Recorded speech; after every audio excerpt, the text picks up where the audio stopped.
saya slideshow ya. Kita masuk pada materinya. Berikut adalah regulasi Bapak Ibu, regulasi tentang implementasi kurikulum merdeka untuk pemilihan pembelajaran yang dilakukan berdasarkan kebijakan berikut, termasuk dengan segala perangkat dalam kurikulum merdeka itu kita mengacu pada regulasi yang ada di monitor Bapak Ibu atau di layar Bapak Ibu, yaitu ada Permendikbudristek nomor 5 tentang SKL, nomor 7 tentang standar isi, nomor 16 tentang standar proses, nomor 21 tentang standar penilaian, dan nomor 562 tahun 2022 tentang pedoman penerapan kurikulum dalam rangka pemulihan pembelajaran, termasuk di dalamnya adalah implementasi kurikulum merdeka.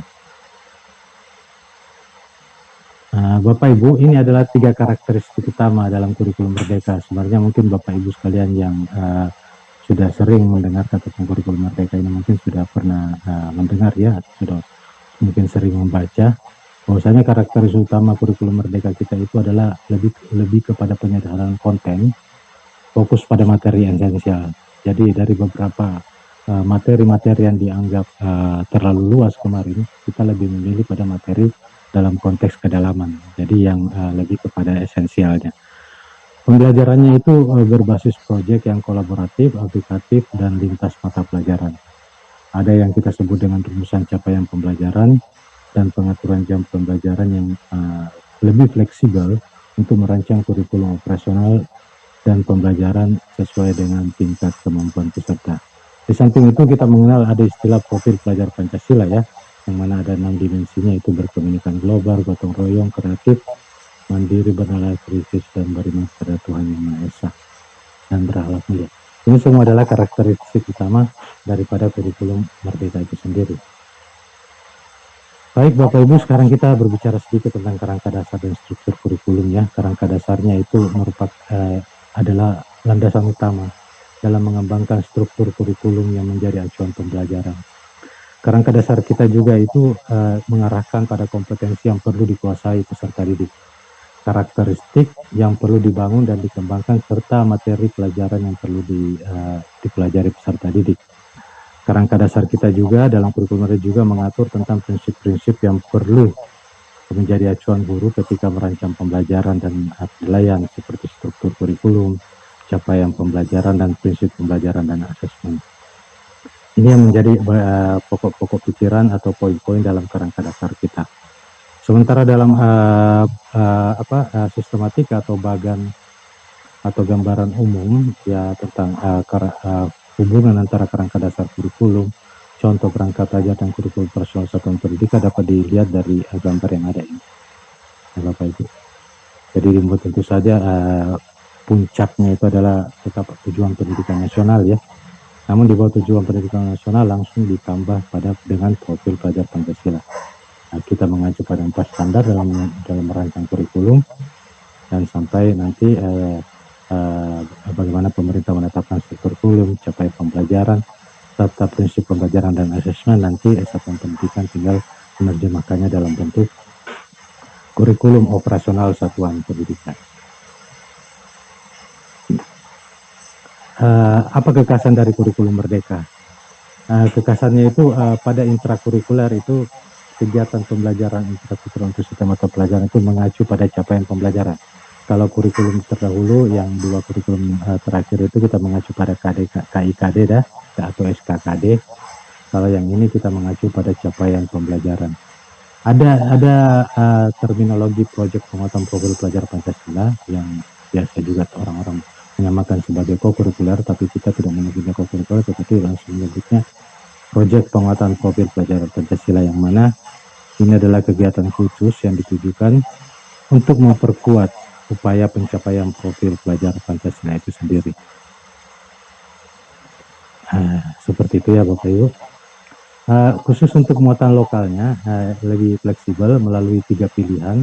Yang pertama itu mengintegrasikan ke dalam mata pelajaran. Ini mungkin sudah familiar ya bagi Bapak Ibu semua, karena ini yang sudah kita lakukan dari tahun-tahun kemarin. Namun yang kedua ini agak sedikit ini, yaitu mulok itu dapat diintegrasikan dalam tema proyek penguatan profil pelajar Pancasila. Jadi di dalam merancang proyek itu Bapak Ibu juga boleh mengintegrasikan muatan lokal. Jadi tidak mesti harus berdiri sendiri sebagai mapel, boleh juga diintegrasikan ke dalam proyek penguatan profil pelajar Pancasila. Dan yang ketiga, boleh dikembangkan melalui mata pelajaran yang sifatnya berdiri sendiri. Nah, mungkin nomor 1 dan 3 ini sudah common ya, kita lakukan Bapak Ibu. Struktur kurikulum merdeka yang kita kenal saat sekarang yang Bapak Ibu baca di Kemendikbud 56 itu terdiri dari 2 ya, terdiri dari 2 kelompok. Yang pertama kelompok umum berbasis profil pelajar Pancasila, dan yang kedua kelompok pemberdayaan dan keterampilan berbasis profil pelajar Pancasila. Mungkin Bapak Ibu semua sudah pernah ya, sudah sering melihat struktur kurikulum yang kita tampilkan di Kemendikbud tersebut ya. Ya, yang membedakan itu adalah di muatan pemberdayaan dan keterampilannya, yang mana di keterampilan yang dulu itu ada wajib dan khusus. Sekarang wajibnya kita naikkan pada kelompok mata pelajaran umum seperti PJOK dan seni itu sendiri, dan keterampilan berdiri sendiri sebagai sebuah keterampilan, tidak ada lagi keterampilan wajib dan tidak ada lagi keterampilan khusus. Khusus untuk bahasa Inggris dan muatan lokal ini adalah sebagai mata pelajaran tambahan ya. Alokasi waktunya itu di luar daripada total jam pembelajaran atau total SKK yang ada di tabel atau baris kanan paling bawah. Untuk jumlahnya ini tidak berubah ya, totalnya ini 7.884 ini sama dengan total SKK yang di kurikulum 2013 dan 2006 yang tidak ada perubahan. Yang membedakan di sini untuk kurikulum merdekanya memberikannya dalam bentuk gelondongan per fase, dan kita tidak mengenal lagi istilah tingkatan di sini, tingkatan 1 sampai tingkatan 6, tapi kita menggunakan sistem fase. Saya pikir Bapak Ibu sudah paham tentang hal tersebut. Jadi khusus untuk bahasa Inggris dan muatan lokal tidak ditambahkan jamnya, jamnya itu tidak termasuk dari 7.884 ini. Jadi kalau mau ditambahkan, boleh ditambahkan, maksimal itu 2 jam pembelajaran. SMP juga sama ya, tidak ada perubahan yang signifikan, artinya tidak ada perbedaan yang signifikan dengan SD. Kemudian yang SMA ini ada sedikit perubahan pada kelompok mata pelajaran pilihan ya. Khusus untuk di Kemendikbud yang ada saat sekarang ini masih dibagi menjadi 3 kelompok mata pelajaran pilihan ya. Ada MIPA, IPS, dan bahasa. Namun di rancangan Kemendikbud yang sementara direvisi ini nanti mata pelajaran pilihan untuk IPA, IPS, dan bahasa itu nanti tidak ada lagi pengelompokannya. Nanti digabung menjadi 17 mata pelajaran pilihan. Jadi silakan peserta didik boleh mengambil 4-5 mata pelajaran tanpa harus berdasarkan pengelompokan. Tetapi bagi peserta didik yang ingin melanjutkan pada tingkat pendidikan yang lebih tinggi, itu sangat penting untuk menentukan mata pelajaran apa yang mau dicapai, apa dipilih ya. Karena misalnya si A akan melanjutkan pendidikan pada jenjang pendidikan S1 atau D3 atau D1, D2. Untuk MIPA misalnya, maka dia harus banyak-banyak mengambil mata pelajaran MIPA seperti biologi, kimia, dan fisika, dan mungkin 1 untuk mata pelajaran bahasa atau IPS. Demikian juga sebaliknya, kalau mungkin dia akan melanjutkan pendidikannya pada IPS, misalnya seperti sastra, hukum, ataupun ekonomi, boleh mengambil mata pelajaran yang lebih banyak itu adalah IPS atau bahasa. Nah, ini contoh pengorganisasian muatan pembelajaran dalam bentuk SKK ya Bapak Ibu. Ini Bapak Ibu sudah pasti, saya yakin sudah pada punya contoh ini. Kita skip saja ini. Baik Bapak Ibu, sekarang kita masuk pada penyusunan kurikulum operasional satuan pendidikan. Ini adalah gambaran umum yang akan saya coba paparkan satu persatu. Tadi kita sudah berbicara tentang kerangka dasar, kita juga sudah berbicara tentang struktur kurikulum, dan sekarang kita bicara tentang penyusunan kurikulum operasional satuan pendidikan. Jadi Bapak Ibu perlu menjadi pegangan penting dalam penyusunan itu adalah prinsipnya, prinsip pengembangan kurikulum. karena ini yang membedakan dengan penyusunan kurikulum tingkat satuan pendidikan pada kurikulum sebelumnya. Yaitu pada prinsipnya untuk KOSPE ini, kurikulum satuan pendidikan ini, mungkin saya singkat-singkat aja Bapak Ibu ya, karena terlalu panjang terminologinya. Prinsip pada KOSPE ini yaitu berpusat pada peserta didik yang paling pertama itu, yang kedua itu kontekstual, ya harus sesuai dengan lingkungan dan konteks yang ada di sekelilingnya. Tentu saja yang esensial, yang sifatnya yang penting-penting saja. Di luar daripada itu mungkin ditambahkan sebagai lampiran saja. Ada 4 komponen penting yang kita akan bahas dalam KOSPE ini, nanti akan kita tampilkan pada slide selanjutnya. Dan tentu saja dia harus akuntabel, dapat dipertanggungjawabkan berbasis data ya. Dan yang terakhir itu harus melibatkan berbagai pemangku kepentingan. Jadi KOSPE kita ini tidak disusun lagi sama wakasek kurikulum bersama dengan kepala sekolah, tapi melibatkan berbagai pemangku kepentingan seperti orang tua, organisasi mitra, dan peserta didik. Ini Bapak Ibu di layar Bapak Ibu di sini kan tampil proses penyusunan kurikulum operasional di satuan pendidikan, yang mana ini adalah tampilan untuk atau langkah-langkah penyusunan kurikulum operasional bagi yang belum pernah menyusun kurikulum operasional di satuan pendidikan. Saya pikir ini tidak mungkin ya. Saya pikir semua lembaga pendidikan yang ada saat sekarang, kecuali sekolah yang baru dirintis kemarin atau baru diresmikan kemarin mungkin baru membuat. Tetapi kalau sekolah yang sudah beroperasi lebih 2-3 tahun sampai seterusnya itu saya yakin sudah pernah menyusun kurikulum operasional satuan pendidikan ini. Jadi yang membedakan dengan yang belum dan yang sudah itu hanya pada bagaimana dia menyusun ulang. Kalau untuk karakter satuan pendidiknya, kalau yang baru memang mereka harus melakukan analisis konteks ya, analisis konteks, tetapi bagi yang sudah tetap melakukan analisis konteks, tapi hanya melakukan penyesuaian saja. Untuk yang baru, mungkin di menyusun visinya mereka merumuskan, pengorganisasian mereka menentukan, perencanaan pembelajaran mereka menyusun, untuk pendampingan evaluasinya mereka lebih merancang. Tapi kalau yang baru lebih kepada hanya meninjau ulang saja.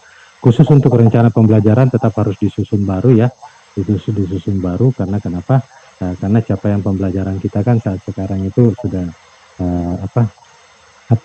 rencana pembelajaran kita sekarang itu kan berbasis pada capaian pembelajaran yang menjadi goals atau tujuan daripada pembelajaran, puncak daripada tujuan pembelajaran itu sendiri. Kalau kemarin kita menggunakan SKKD atau KIKD, sekarang tujuan akhirnya itu adalah capaian pembelajaran yang kita sebut dengan istilah capaian pembelajaran. Jadi mesti harus menyusun kembali rencana pembelajarannya. Dan di dalam rencana pembelajaran itu kita mengenal ada istilah lingkup satuan pendidikan dan lingkup kelas. Kalau di lingkup satuan pendidikan itu mungkin kita kadang mensinonimkan dengan silabus ya, tapi kalau dalam konteks kurikulum merdeka ini kita menyebut sebagai alur tujuan pembelajaran. Dan untuk lingkup kelas biasa kita menyebut sebagai rencana pelaksanaan pembelajaran, atau dalam kurikulum merdeka kita sebut dengan modul ajar. Nah, itu dua hal yang hampir sama ya. Baik Bapak Ibu, komponen yang pertama itu adalah analisis tentang karakteristik satuan pendidikan. Seperti yang saya sampaikan tadi, bahwa ini yang pertama yang saya lakukan adalah melakukan analisis konteks bagi yang belum pernah menyusun KTSP ya, belum pernah menyusun KOS. Namun bagi yang sudah menyusun KOS, mungkin tinggal melakukan penyesuaian terhadap data-data yang ada. Jadi pada prinsipnya ini dapat melibatkan perwakilan warga satuan pendidikan, menggunakan data-data diperoleh dari situasi nyata satuan pendidikan, mengalokasikan waktu yang cukup untuk melakukan pengumpulan, pengorganisasi, analisis, dan dokumen data, dan memilih informasi yang relevan dan menyimpulkannya untuk mengembangkan strategi atau solusi. Pengumpulan data ini atau pengumpulan informasi ini dapat dilakukan melalui kuesioner, wawancara, observasi, ataupun diskusi kelompok terkumpul. Jadi analisis karakteristik yang ada dalam kurikulum satuan pendidikan itu dilakukan dengan cara-cara atau prinsip-prinsip seperti ini. Di dalam karakter satuan pendidikan itu juga nanti akan dijelaskan bagaimana karakteristik peserta didiknya, pendidikan tenaga kependidikannya, dan sosial budaya. Jadi tiga karakteristik itu menjadi sesuatu yang wajib dimasukkan dalam analisis karakteristik. Selebihnya itu additional aja, boleh ada, boleh enggak. Tetapi dalam panduan yang kita miliki, panduan penyusunan kos itu minimal harus menganalisis satuan pendidikan, pendidik dan tenaga pendidik, peserta didik, dan lingkungan sosial budaya yang ada di sekitar situ. Khusus untuk komponen kedua, itu tadi komponen pertama Bapak Ibu ya. Di komponen kedua di kos ini ada visi, misi, dan tujuan satuan pendidikan. Visi misi itu bisa berlaku untuk keseluruhan jenjang ya. Namun ketika sudah berbicara tujuan satuan pendidikan, yaitu secara jelas harus menyatakan aksi yang perlu dilakukan untuk mencapai misi. Nah, dan di tujuan satuan pendidikan ini khusus untuk SMK itu adalah tujuan program kalian atau tujuan konsentrasi kalian. Nah, kalau di PKB atau SKB adalah tujuan program paket A, tujuan program paket B, dan tujuan program paket C. Dan tujuan ini harus menggambarkan sesuatu yang sesuatu yang ada hasilnya, istilahnya yang dapat terukur hasilnya, dan menggambarkan hasil dan dapat terukur. Jadi itu kata kunci di tujuan ini. Kadang kita salah menempatkan ya, kita bahasa atau kalimat di tujuan kadang kita masukkan di misi, kalimat misi kita kadang masukkan dalam tujuan. Jadi yang membedakan itu, misi itu adalah layanan apa yang akan kita berikan untuk mencapai visi, mungkin dalam bentuk kata kerja menyelenggarakan, melaksanakan. Tetapi kalau untuk suatu pendidikan ini tidak terikat pada kata kerja. Dia bisa dengan kata lain di luar kata kerja, seperti misalnya tercapainya, seperti itu ya, berkembangnya atau berkembang, meningkatkan, menumbuhkan, adalah hasil dari pendidikan. Itu yang kita sebut dengan tujuan pendidikan dan terukur. Kadang kita di beberapa kegiatan kami itu kadang beberapa satuan pendidik itu terjadi replacement ya, salah menempatkan. Kadang bahasa misi ditempatkan di tujuan, bahasa tujuan ditempatkan di misi. Itu jadi dua hal yang sedikit agak membingungkan. Tapi kalau kita paham bahwa tujuan itu adalah hasil, menggambarkan hasil, dan ada sesuatu yang terukur, maka kita pasti bisa dalam menentukan tujuan satuan pendidikan.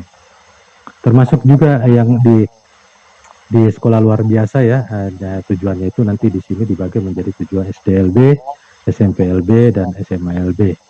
Sama juga dengan di kesetaraan ada program paket A, paket B, dan paket C.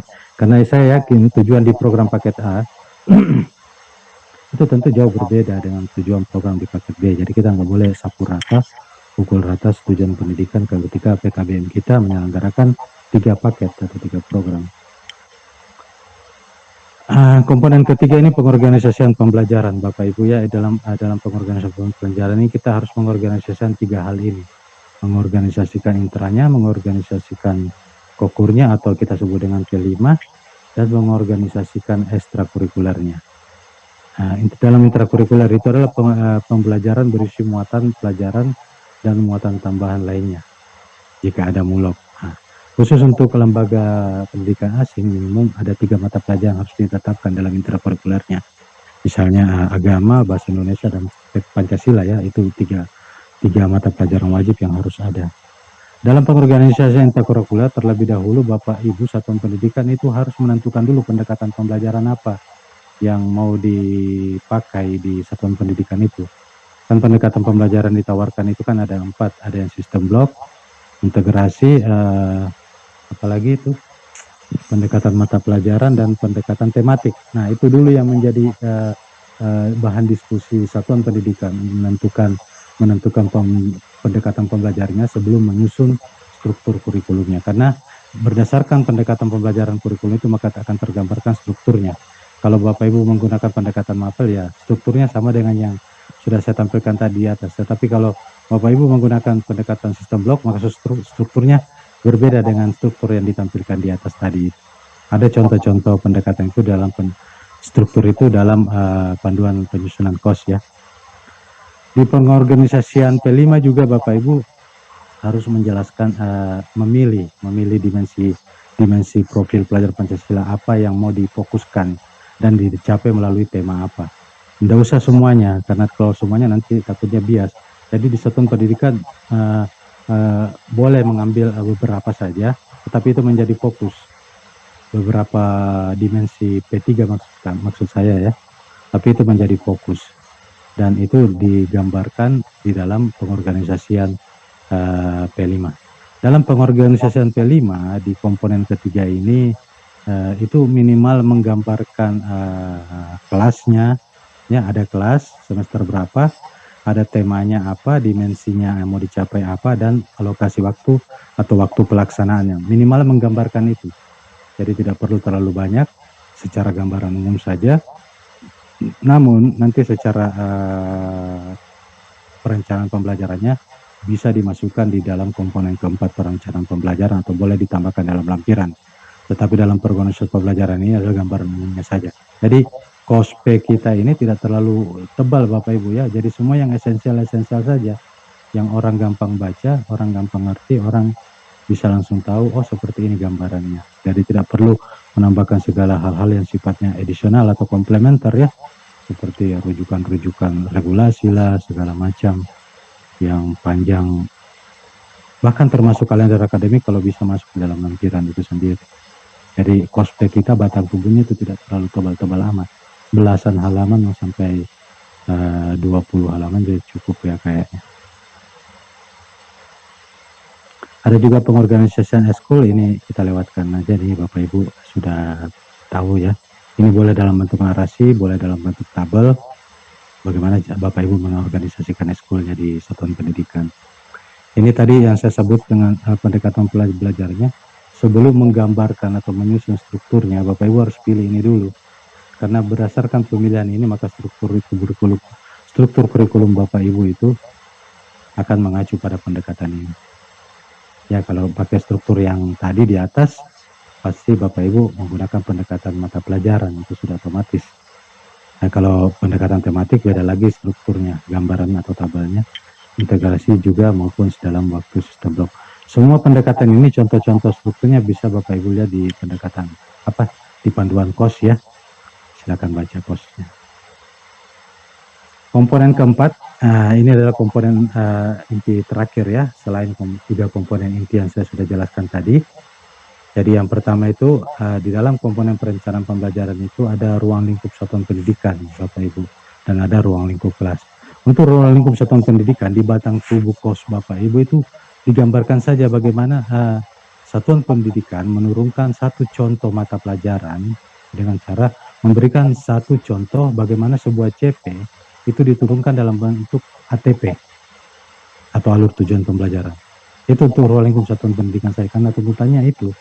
Jadi tidak perlu menuliskan atau mengcopy paste semua teori-teori yang ada di panduan ya, di panduan PPA dimasukkan di situ hanya untuk menambahkan isinya. Saya pikir itu tidak perlu. Yang kita lakukan dalam perencanaan pembelajaran memberikan satu contoh bagaimana apakah satuan pendidikan paham menurunkan CP itu menjadi alur tujuan pembelajaran. Satu mapel aja. Kemudian untuk ruang lingkup kelasnya mengambil dari satu mapel yang sama dengan ruang lingkup satuan pendidikan, misalnya ruang lingkup satu pendidikan mengambil mata pelajaran Pancasila, ruang lingkup kelasnya juga sebaiknya mata pelajaran Pancasila. Karena di ruang lingkup kelas ini mengambil salah satu tujuan atau salah satu ATP, salah satu tujuan yang ada di ATP maksud saya, itu kemudian kita turunkan dalam bentuk perencanaan pembelajaran pada konteks ruang lingkup kelas atau kita sebut juga sebagai modul ajar.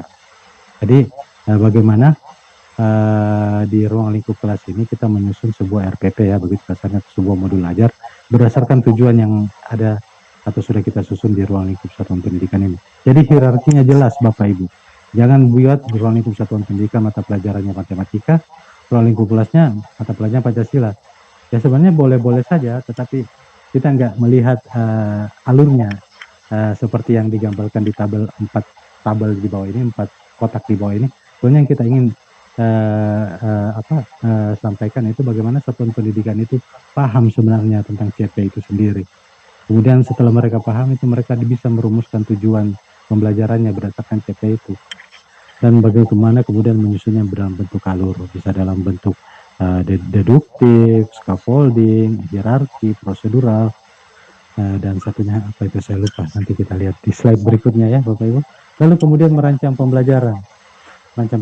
Jadi ada proses. Jadi dalam perencanaan pembelajaran ini, proses ini yang sebenarnya ingin dibangun. Apakah satuan pendidikan paham? Nah, contohnya itu adalah sebagai representasi saja dari mata pelajaran, dari seluruh mata pelajaran yang ada di sekolah di satuan pendidikan itu. Kita pakai satu contoh saja. Tetapi di lampiran wajib memberikan beberapa contoh lagi, 4-5 mata pelajaran cukuplah di lampiran ya. 4-5 contoh ATP, 4-5 contoh RPP atau modul ajar. Jadi tergambarkan tingkat pemahaman satuan pendidikan dalam merancang pembelajaran. Itu yang mau disasar sebenarnya. Ini adalah komponen yang sifatnya kalau orang Islam mungkin bilang sunnah ya. Boleh ada, boleh enggak. Di dalam Kemendikbud juga ini tidak ada sebenarnya. Tetapi dalam panduan ini ada dan kalau saya menyarankan juga sebaiknya ada ya. Karena ini adalah untuk mengukur sejauh mana kurikulum operasional satuan pendidikan itu kita dilaksanakan sesuai dengan apa yang kita susun atau rencanakan. Jadi evaluasi, jadi pendampingan dan pengembangan profesional itu tidak lain sebenarnya adalah tindak lanjut daripada evaluasi itu sendiri. Jadi yang penting Bapak Ibu melakukan evaluasi. Tapi ini sebenarnya di dalam Kemendikbud tidak dituliskan boleh ada boleh enggak, tetapi kami disarankan sebaiknya ada ya. Ini prinsip-prinsipnya, nanti Bapak Ibu tinggal baca aja sendiri ya.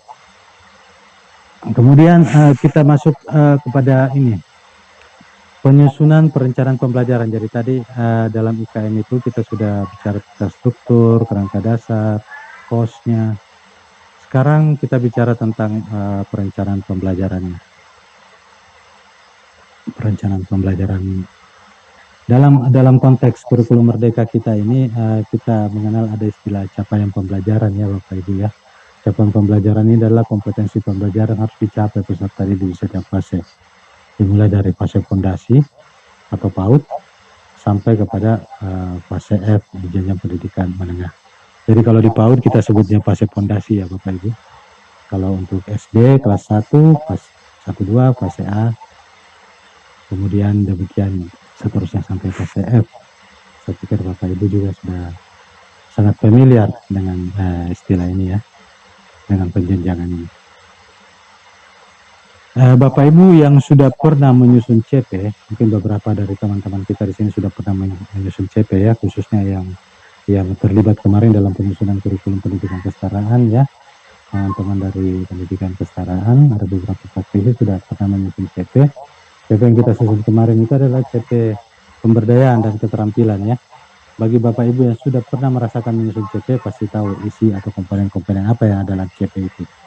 Yang pertama itu ada rasionalnya ya.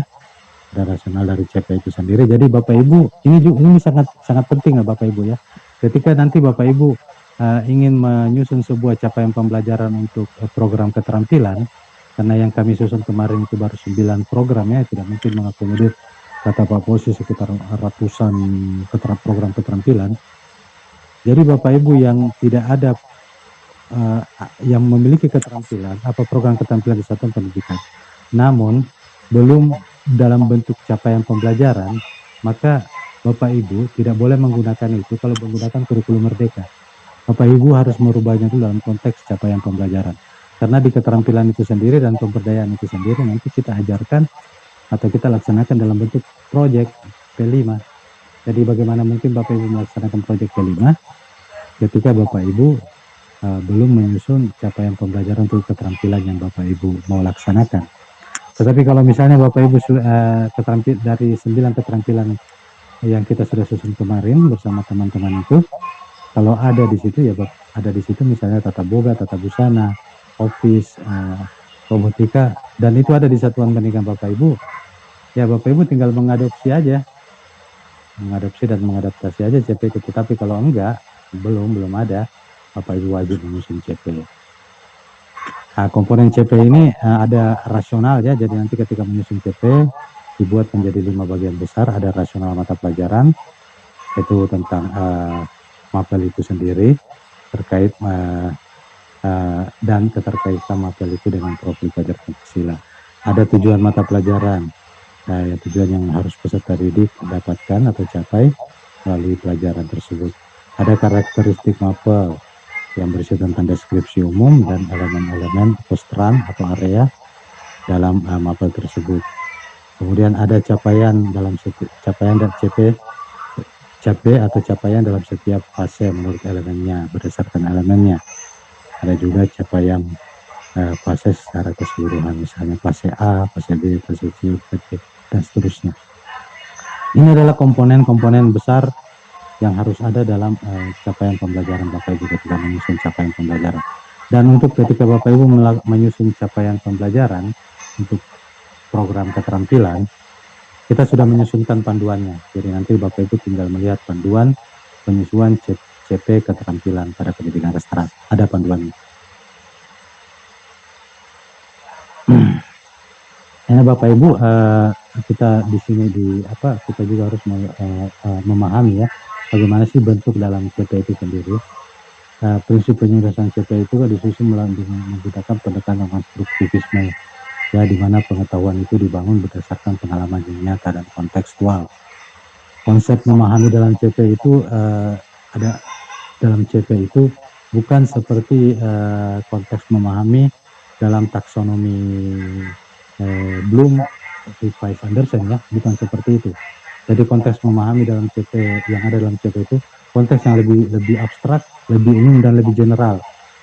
Ketika itu nanti diturunkan dalam tujuan pembelajaran, boleh kita turunkan dengan menggunakan taksonomi Bloom atau taksonomi Huygens atau taksonomi yang satunya itu nanti kita lihat, saya lupa. Jadi boleh seperti itu. Jadi memahami dalam CP itu bukan memahami C2 pada taksonomi Bloom, ya, bukan seperti itu Bapak Ibu, tetapi memahami dalam konteks yang lebih besar, konteks yang lebih dalam.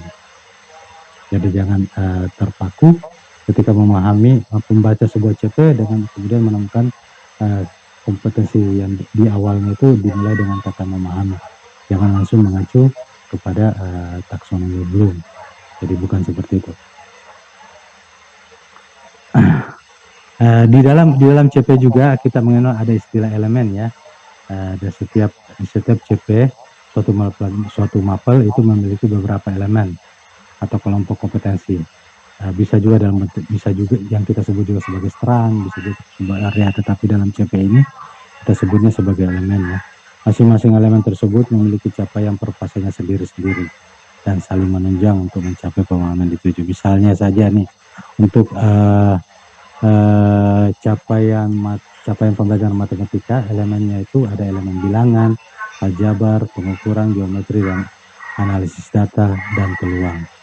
Misalnya untuk bahasa ada elemen menyimak, membaca, memirsa, berbicara, memperhatikan, dan menulis. Itu adalah adalah bagian besar yang ada di dalam mata pelajaran itu. Bisa kita sebut strand atau area. Dalam konteks perencanaan dan pelaksanaan pembelajaran penilaian, tadi kita sudah memahami CP, ya Bapak Ibu, ya. CP itu kita sudah jelaskan tadi. Sekarang kita menganalisis capaian pembelajaran untuk menyusun tujuan pembelajaran dan alur tujuan pembelajaran. Jadi bagaimana menganalisis CP yang kemudian disusun dalam bentuk TP dan atau alur tujuan pembelajaran, ya. Ini adalah strategi atau proses perancangan kegiatan pembelajarannya. Dalam merancang pembelajaran,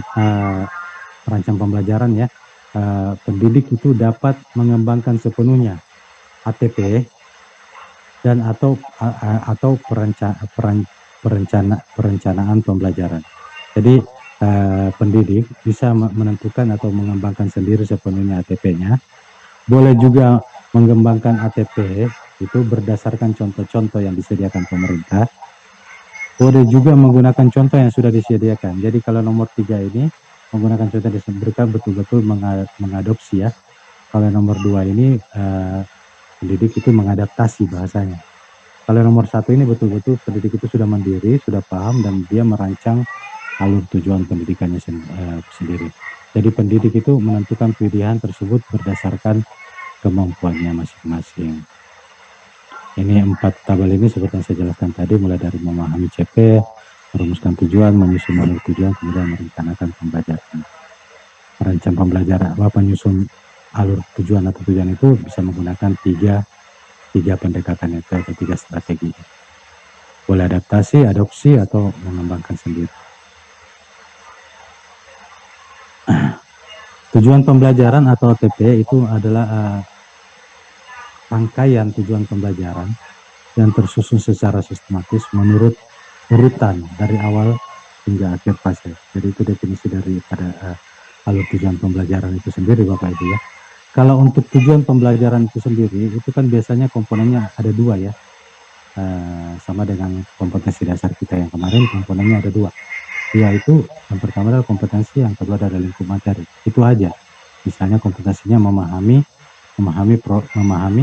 lingkup materinya adalah proses fotosintesis. Misalnya seperti itu. Jadi tujuan pembelajarannya memahami proses fotosintesis pada tumbuhan atau pada tanaman. Jadi kompetensinya adalah memahami, lingkup materinya adalah proses fotosintesis, seperti itu, dan lain sebagainya. Jadi silakan menyusun tujuan pembelajarannya berdasarkan 2 komponen ini. Selalu dimulai dari kompetensi dan diakhiri oleh materinya. Sementara kriteria ATP itu sendiri itu menggambarkan urutan pengembangan kompetensi yang harus dikuasai secara utuh dalam satu fase. ATP juga itu menggambarkan cakupan dan tahapan pembelajaran. ATP juga menggambarkan cakupan dan tahapan pembelajaran yang menggambarkan tahapan perkembangan kompetensi dalam satu fase. Nanti kita lihat bagaimana strategi-strategi atau pendekatan apa yang akan kita pakai dalam menyusun ATP pada slide berikutnya. Di merumuskan tujuan pembelajaran, Bapak Ibu, seperti yang saya sampaikan dari tadi, ketika Bapak Ibu akan merumuskan tujuan pembelajarannya, Bapak Ibu boleh menggunakan 3 taksonomi ini. Boleh taksonomi Bloom, Revise, Anderson, boleh taksonominya Wiggins ya, 6 aspek pemahaman, boleh taksonomi Marsano. Nanti kita akan bahas satu persatu taksonomi tersebut ya. Untuk taksonomi Bloom itu sendiri ya, Revise Anderson, Bapak Ibu pasti sudah sangat familiar ini ya, yang kita pakai di 13 kita kemarin. Mulai dari mengingat, memahami, menganalisis, menganalisis. Jadi dari capaian pembelajaran itu, Bapak Ibu yang ada, yang Bapak Ibu lihat, dari capaian pembelajaran yang ada di mapel-mapel, Bapak Ibu turunkan menjadi tujuan pembelajaran, boleh menggunakan taksonomi ini. Ya. Tetapi Bapak Ibu ketika menyusun CP, jangan menggunakan 3 taksonomi ini. Nah, ya, gitu. Jadi karena CP itu adalah goals yang lebih abstrak ya, goals yang lebih umum, general. Tetapi kalau untuk tujuan ini, goal yang lebih sedikit, bukan goals, tapi dia objektif. Dia lebih terukur. Boleh menggunakan taksonomi Bloom, Revise, Anderson dengan C1 sampai C6. Nah, ini boleh juga menggunakan taksonomi Wiggins ya, 6 aspek pemahaman. Ini adalah 6 aspek pemahamannya, mulai dari explanation, interpretation, ya, interpretasi, aplikasi, perspektif, empati, dan pengenalan diri. Berikut adalah contoh-contoh itu, misalnya interpretasi itu, misalnya ini dalam bahasa Indonesia ya, menggunakan taksonomi Wiggins. Misalnya mendeskripsikan makna dari puisi serta emosi yang ditangkap dari puisi tersebut. Itu bisa kita sebut sebagai interpretasi. Kalau aplikasi misalnya membacakan, menuliskan, seperti itu kan, mendeklamasikan, atau membuat karya. Boleh, itu adalah semuanya aplikasi. Melakukan. Perspektif itu mungkin melakukan beda puisi melalui diskusi dari sudut pandang yang berbeda. Kemudian empati itu menaruh diri pada posisi untuk merasakan posisi, menaruh diri di posisi penulis puisi dan mencoba merasakan emosi yang dirasakan penulis puisi dan dituangkan dalam media yang berbeda, itu empati. Jadi begitu menginterpretasikan 6 aspek pemahaman Wiggins tadi. Kalau untuk taksonominya Marsano itu dimulai dari mengingat kembali, pemahaman, analisis, pemanfaatan, metakognisi, dan sistem diri. Ini hampir sama dengan taksonomi Bloom ya, hanya perbedaan istilah aja dalam level kognisinya. Bagaimana strategi tujuan dalam merumuskan alur tujuan pembelajaran yang efektif? Yang pertama itu, teknik pertama, merumuskan tujuan pembelajaran secara langsung dari CP. Jadi lihat baik-baik CP-nya, langsung rumuskan tujuannya melalui CP yang ada itu.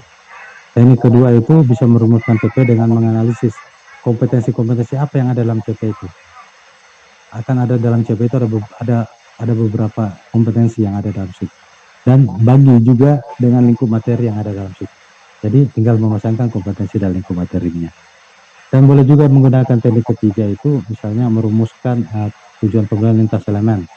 Misalnya kalau di bahasa itu kita mengenal elemennya itu ada elemen produktif dan produktif itu misalnya berbicara dan menulis. Jadi dua elemen itu boleh disatukan menjadi satu tujuan pembelajaran, membaca dan menulis. Misalnya menyusun teks deskripsi secara lisan dan tulisan. Itu kan sudah termasuk menulis dan berbicara di situ. Jadi menggabungkan dua atau lebih elemen untuk menyusun tujuan pembelajaran. Bagaimana cara menyusunnya itu dengan menggunakan 6 pendekatan yang ada ini, seperti yang saya contohkan tadi ya, seperti saya sebutkan, ada yang mengurutkan ATP itu dari abstrak, dari konkret ke yang abstrak. Misalnya seperti ini ya, misalnya memulai pengajaran itu menjelaskan tentang benda geometris atau konkret, kemudian nanti tapi terlebih dahulu atau sebelumnya mengajarkan teori objek geometri tersebut secara abstrak. Jadi pola pembelajarannya itu dimulai dari yang abstrak, dari yang konkret ke yang abstrak. Boleh juga menggunakan pendekatan deduktif, misalnya mengajarkan dulu tentang konsep database, kemudian mengajarkan tentang tipe database ya. Boleh juga dari yang mudah ke yang sulit, misalnya kita bagaimana menyusun ATP itu dari yang mudah ke yang sulit, misalnya mengeja dulu kata-kata pendek dalam kelas bahasa, kemudian mengajarkan kalimat-kalimat yang lebih panjang atau kata-kata yang lebih panjang. Jadi diajarkan dulu kata-kata pendek, kemudian diajarkanlah kata-kata yang panjang atau kalimat yang lebih panjang. Boleh juga mengurutkannya dalam bentuk hierarki, misalnya siswa perlu belajar dulu tentang penjumlahan sebelum mereka belajar tentang perkalian. Itu adalah hierarki. Boleh juga mengurutkan berdasarkan prosedural, ya, misalnya ketika melakukan penelitian harus dimulai dulu dari hipotesis, kemudian menentukan tipe teks yang akan digunakan, memeriksa asumsi, menjalankan dalam sebuah perangkat statistik. Prosedural. Boleh juga misalnya seperti contoh, misalnya cara membuat kue ya, itu juga adalah prosedural. Misalnya dengan pertama-tama harus disiapkan dulu bahannya, disiapkan medianya, disiapkan bahan-bahan campurannya, kemudian diadon, kemudian dimasukkan ke oven sampai disajikan. Itu secara prosedural ya. Boleh juga dalam bentuk scaffolding ya, urutannya dalam bentuk scaffolding, misalnya untuk mengajarkan anak berenang, tidak ujuk-ujuk lantas bisa berenang, mungkin mereka terlebih dahulu diajarkan dulu cara untuk mengapung. Itu adalah scaffolding atau tangga ya, tangga-tangga yang harus diajarkan. Sama juga misalnya mengajarkan anak bermain gitar, tidak tiba-tiba langsung memberikan ini kunci G, kunci A, kunci C, tapi mengajarkan dulu cara memegang gitar, cara memetik tali gitar itu, seperti itu. Ada scaffolding, ada tangga-tangga yang harus dilalui. Boleh pakai seperti itu. Maksud saya boleh pakai 6 cara pengurutan ini untuk mengurutkan ATP-nya. Silakan Bapak Ibu pilih saja sendiri yang mana lebih sesuai dengan karakteristik mahasiswa masing-masing ya. Baik Bapak Ibu, itu tadi tuntas tadi tentang perencanaan pembelajaran ya. Sekarang kita akan menjelaskan tentang proyek penguatan profil pelajar Pancasila.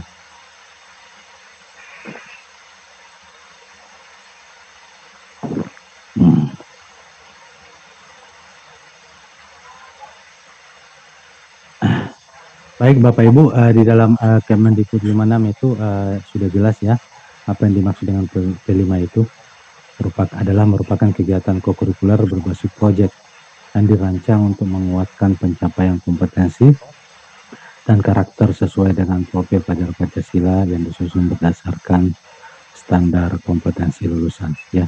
Proyek ini dirancang terpisah dari intrakurikuler ya. Tujuan, muatan, dan kegiatan pelajaran tidak harus dikaitkan dengan tujuan mata pelajaran intrakurikuler dan dapat melibatkan masyarakat. Namun dalam konteks kita, dalam konteks pendidikan kesetaraan kita ini, proyek penguatan profil pelajar Pancasila itu adalah bentuk pembelajaran daripada program pemberdayaan dan keterampilan. Jadi tentu saja kita tetap harus mengacu pada capaian pembelajaran pemberdayaan dan keterampilan. Meskipun tujuan utama dari P5 sebenarnya adalah untuk menumbuh kembangkan kompetensi dan karakter sesuai dengan profil pelajar Pancasila. Tetapi dalam konteks kesetaraan, kita boleh menguatkan kompetensi CP yang ada dalam CP pemberdayaan dan kompetensi yang ada dalam CP keterampilan. Dan tentu saja ya, karakter profil pelajar Pancasilanya adalah tujuan utama. Ini adalah pemangku kepentingan ya, pemangku kepentingan dalam melaksanakan proyek P5 ini ada Kepala Satuan Pendidikan, ada pendidik, peserta didik. Silakan Bapak Ibu baca sendiri dalam panduannya ini ya. Ini saya hanya membacakan siapa-siapa saja. Ada Dinas Pendidikan, ada pengawas, komite sekolah, masyarakat. Jadi ini dalam merancang P5 tersebut, Bapak Ibu boleh menghadirkan stakeholder ini, pemangku kepentingan dalam merancang itu. Merancang P5. Prinsip pengembangan P5 ini sendiri itu ada yaitu pertama holistik, ya tentu saja menyeluruh, kontekstual itu lebih kepada hal-hal yang ada di sekeliling peserta didik ya, tentu saja berpusat pada peserta didik dan sifatnya eksploratif ya, berkaitan dengan semangat untuk membuka ruang lebih belajar yang lebih luas dan proses pengembangan diri serta inquiry, artinya lebih eksploratif dalam melaksanakan pembelajarannya. Boleh menggunakan sumber media dan model pembelajaran apapun yang ada atau sumber belajar apapun yang ada di sekelilingnya. Jadi lebih eksploratif sih. Bapak Ibu, ini contoh tahapan perencanaan proyek P5 itu sendiri ya. Kita di sini ada 5 tahapannya. Ada alurnya ada 5 ya. Mulai dari membentuk tim fasilitator. Nanti kita jelaskan satu persatu saja ya. Dari 5 itu kita membentuk dulu pertama tim fasilitator ya, di mana tim fasilitator P5 ini berasal dari satuan pendidikan itu sendiri ya. Pimpinan satuan pendidikan menentukan koordinator proyek, bisa dari wakil kepala satuan pendidikan atau pendidik yang mempunyai pengalaman dalam mengembangkan atau mengelola pembelajaran berdasarkan proyek ya. Apabila mempunyai SDM yang cukup, koordinator proyek sekolah dapat membentuk koordinator di level kelas. Jadi ada lagi koordinator di level kelas ya. Nah, kalau misalnya SDM-nya cukup. Kalau misalnya satu orang koordinator kelas dan satu orang koordinator kelas 2 dan seterusnya. Jadi setiap kelas ada koordinator proyek. Boleh seperti itu ya. Kalau SDM-nya cukup. Pimpinan satuan pendidikan bersama koordinator proyek itu memetakan pendidik dari setiap kelas apabila SDM-nya terbatas, perwakilan dari masing-masing kelas untuk menjadi tim fasilitator proyek. Artinya pendidik dari setiap kelas itu boleh menjadi fasilitator dari setiap proyek yang ada di setiap kelas. Koordinator mengumpulkan atau memberikan arahan kepada fasilitator proyek untuk merencanakan dan membuat modul proyeknya bagi setiap kelas atau setiap fase. Jadi koordinator ini yang yang istilahnya sebagai pucuk pimpinan dalam mengorganisasikan P5 ini sendiri. Jadi koordinator ini mungkin bisa dibantu dengan koordinator di level setiap kelas. Kemudian yang kedua, langkah keduanya itu mengidentifikasi tingkat kesiapan satuan pendidikan ya. Di sini kita bagi menjadi tahap awal, tahap berkembang, dan tahap lanjutan.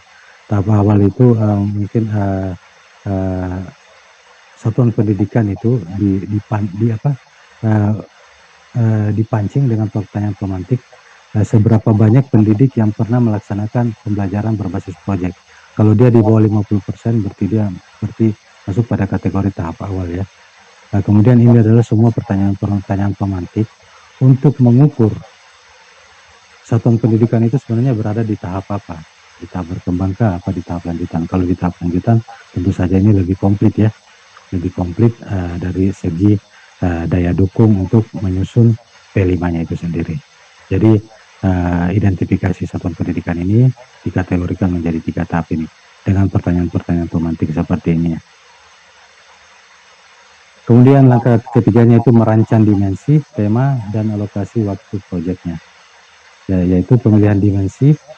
Tim fasilitator kepala satuan pendidikan menentukan dimensi P3 apa yang menjadi fokus yang akan dikembangkan. Dan seperti saya katakan dari tadi, ada 6 dimensi, tetapi perlu ada beberapa fokus ya, fokus khusus yang harus disasar oleh satuan pendidikan. Minimal mengambil 2-3 dimensi yang menjadi fokus dan dikerjakan melalui tema apa. Pemilihan dimensi dapat merujuk pada visi misi atau yang berkaitan dengan visi misi satu pendidikan tersebut. Disarankan memilih 2-3 dimensi yang relevan ya, yang menjadi fokus sasaran proyek tersebut. Sebaiknya jumlah dimensi profil pajak Pancasila dikembangkan dalam satu proyek tidak terlalu banyak agar pencapaian proyek jelas dan terarah. Seperti yang saya katakan tadi, dalam sebuah proyek, misalnya satu proyek pemberdayaan misalnya, atau satu proyek tata boga atau hibrid pemberdayaan dan tata boga, itu tidak perlu terlalu banyak dimensi yang disasar. Memilih 2 saja atau 3 saja dari dimensi yang mau disasar. Penentuan dimensi tersebut kemudian dilanjutkan dengan penentuan elemen dan subelemen. Ini bisa dilihat elemen dan subelemen itu ada di panduan pengembangan P5 itu sendiri, ada dalam panduan. Apabila satuan pendidikan sudah berpengalaman ya menjalankan kegiatan berbasis proyek ini, jumlah dimensi yang dipilih dapat ditambah sesuai dengan kesiapan tingkat satuan pendidikan. Jadi tidak menutup kemungkinan ketika satuan pendidikan itu sudah sangat familiar dengan proyek P5 ini, boleh menambahkan dimensi-dimensi yang lainnya. Jadi bukan 2-3 saja, mungkin saja boleh nama-namanya masuk ke dalam situ, dalam sebuah proyek. Tema-tema yang ada dalam P5 ini yaitu Bapak Ibu pasti sudah tahu semua ya, ada kearifan lokal, ada rekayasa, kelulusan, Bhinneka Tunggal Ika, gaya hidup, bangunan unsur demokrasi. Berdasarkan tema-tema yang ada ini yang ditawarkan ini, Bapak Ibu tinggal melihat misalnya proyek pemberdayaan atau proyek keterampilan, yang mana yang cocok kegiatan pembelajarannya dikaitkan dengan 7 tema ini. Jadi tidak sekedar mengambil tema saja. Misalnya kalau temanya tata boga ya misalnya, topiknya penjualan makanan dengan secara offline dan secara online, misalnya seperti itu ya. Boleh mengambil misalnya tema kewirausahaan, nah seperti itu. Jadi penentuan tema ini juga harus disesuaikan dengan karakteristik mata pelajaran atau programnya ya, program pemberdayaan atau keterampilan kita. Ini Bapak Ibu, ini adalah pengalokasian atau pilihan waktu pelaksanaan proyek. Nah, Bapak Ibu boleh melakukannya dengan berbagai pendekatan blok ya, ada yang disebut blok harian, ada blok mingguan, ada blok bulanan, ada blok semester. Silakan Bapak Ibu boleh menggunakan pendekatan atau pemilihan waktu pelaksanaan proyek ini. Yang jelas dia pelaksanaan proyek ini sendiri itu harus terpisah dari kegiatan intrakurikuler ya, yang nggak boleh dicampurkan dengan intrakurikuler. Misalnya blok harian ya, mungkin di setiap Jumat tidak ada mata pelajaran yang lain diajarkan selain proyek, yaitu blok harian ya, misalnya memilih satu hari kemana tidak ada mata pelajaran yang lain diajarkan di situ selain proyek. Boleh juga di akhir setiap mata pelajaran, boleh diantar atau diseling 1 atau 2 mata pelajaran. Boleh juga dengan blok mingguan, apa istilahnya, memplot ya, memplot 2 minggu berturut-turut atau 3 minggu berturut-turut, tidak ada mata pelajaran yang lain diajarkan selain proyek. Boleh seperti itu, boleh juga per semester. Jadi misalnya semester 1 proyeknya itu proyek pemberdayaan dan tata boga semester 1, jadi 2 proyek ya untuk PASEE misalnya. Nanti di semester 2 ada 1 proyek lagi, proyek keterampilan lain, misalnya proyek tata busana. Jadi ada 3 proyek dalam 1 tahun, itu boleh menggunakan blok semester, boleh seperti itu. 2 di 1 semester, boleh juga 1 di semester, jadi totalnya ada 3 proyek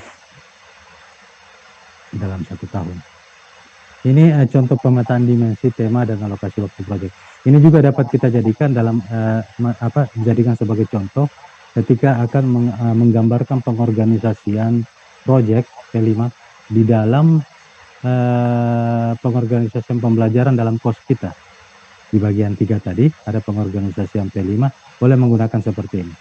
Tapi ini mungkin kurang ya kelasnya semester berapa, tinggal ditambahkan. Di bawah alokasi waktu mungkin ada kelas berapa, dilaksanakannya di semester berapa. Misalnya ada proyek 1, proyek 2, proyek 3, proyek 1 dimensinya berkomunikasi global, temanya misalnya kearifan lokal, alokasi waktunya 100 JP atau mungkin 4 SKK. Kemudian ada kelas berapa, fase apa, kemudian di bawahnya alokasi waktu lagi ada semester berapa, dan kapan dilaksanakannya. Ya kapan dilaksanakannya itu ya di semester berapa itu ya, atau menggunakan blok harian kah, blok mingguan kah, atau mungkin blok semester kah, silakan saja.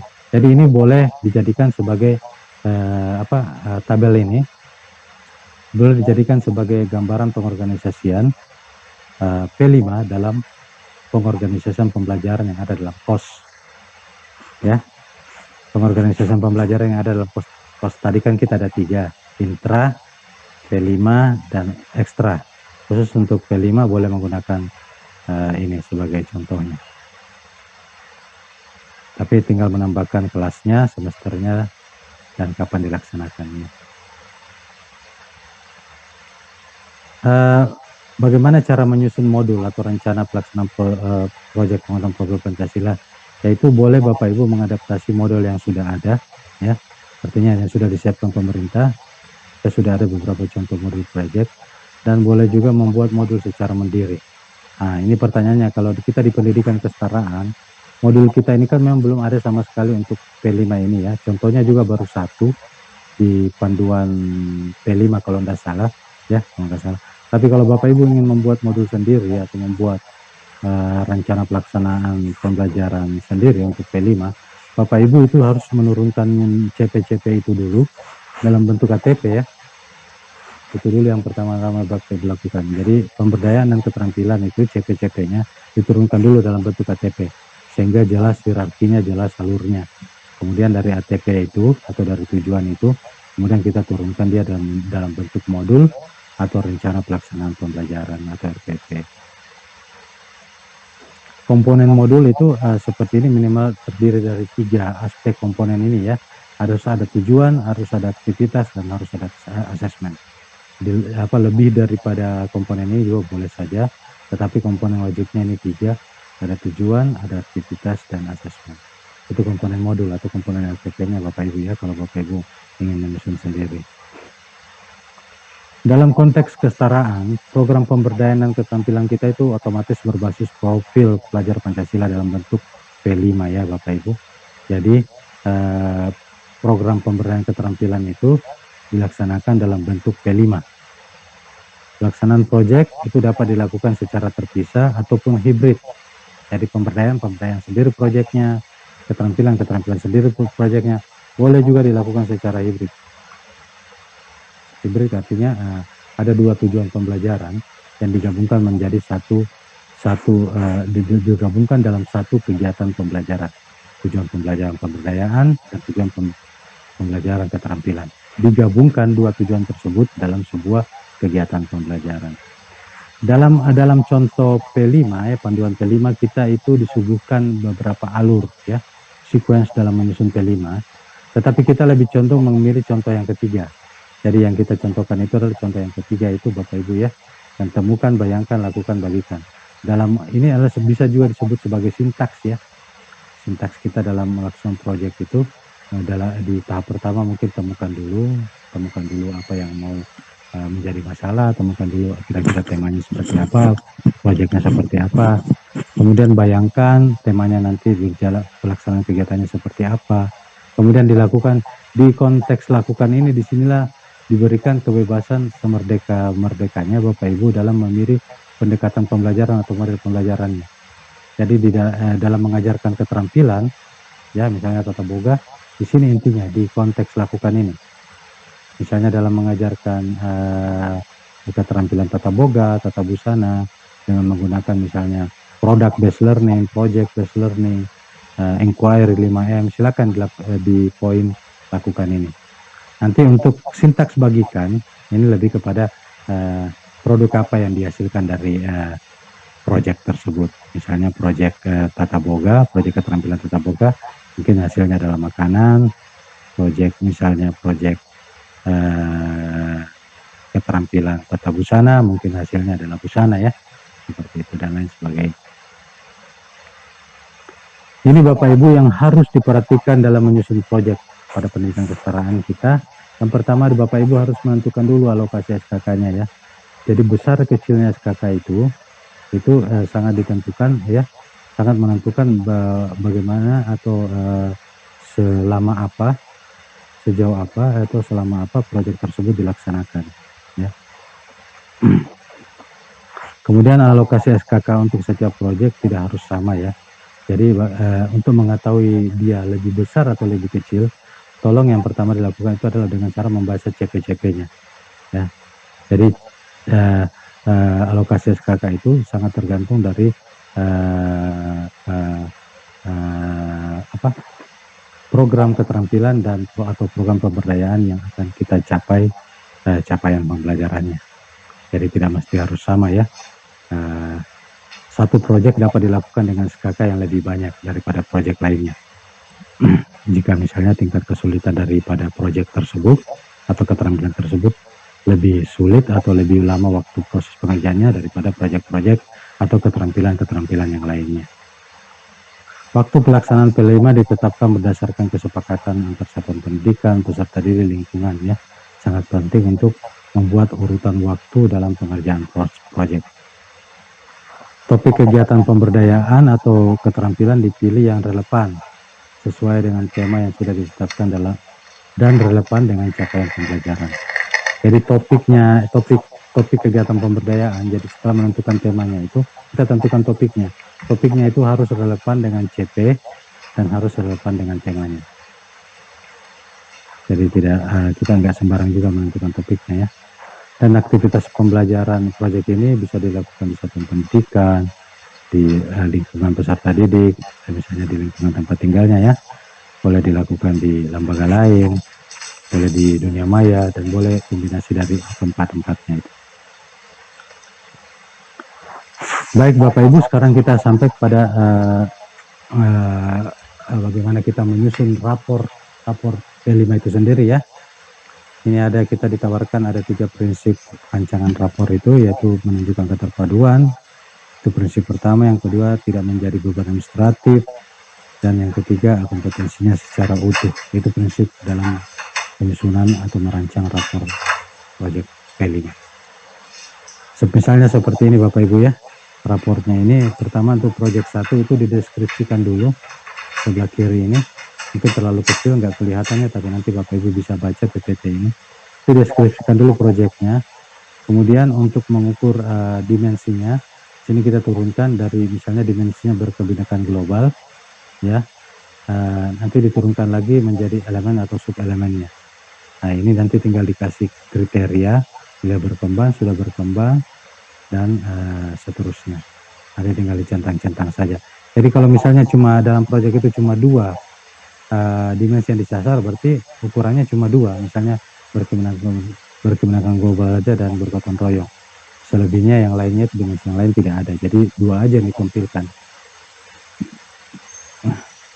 Ya seperti ini Bapak Ibu ya. Sebelah kiri tadi itu deskripsi. Tadi di gambarannya sini sebelah paling kiri itu deskripsi. Di sini dijelaskan deskripsinya. Deskripsi proyek tersebut. Kemudian ukurannya. Ukuran dimensi tersebut diturunkan menjadi elemen dan subelemen ya. Nah, misalnya nih subelemen yang ini di kotak ini tanda merah ini adalah subelemen yang diturunkan yang menjadi bagian daripada berkebinekaan global. Itu yang diturunkan seperti ini ya, misalnya mengeksplorasi dan membandingkan pengetahuan budaya. Itu kemudian yang kita copy paste. Jadi Bapak Ibu berdasarkan dimensi yang dipilih, kira-kira proyek itu Bapak Ibu buka dulu di elemen dan subelemen yang ada di contoh panduan. Kemudian pilih dari kriteria-kriteria itu yang mana lebih cocok dengan proyek yang Bapak Ibu kerjakan. Kemudian itu di copy paste, dimasukkan di rapor sebagai tolak ukur atau bentuk ukuran yang akan kita capai dalam kriteria pengukuran belum berkembang, sudah berkembang, dan seterusnya. Sama ya Bapak Ibu. Bapak Ibu untuk materi-materi yang tentang kebijakan, panduan, regulasi tentang kurikulum merdeka ini, Bapak Ibu bisa akses di kurikulum.kemdikbud.go.id ya.